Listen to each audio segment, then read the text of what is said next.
Hello dear friends, subscribers and guests of my channel.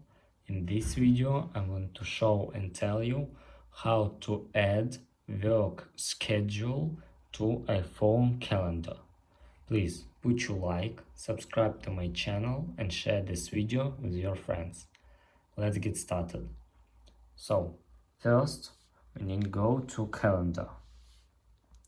After that click calendars here and click add calendar.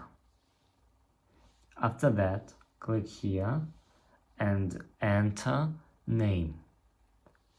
For example, enter work. You also can change color. For example, red. Go back and click done. And that's all. If you enjoyed this video and find it helpful, please subscribe to my channel, put your like and share this video with your friends. Bye bye everyone.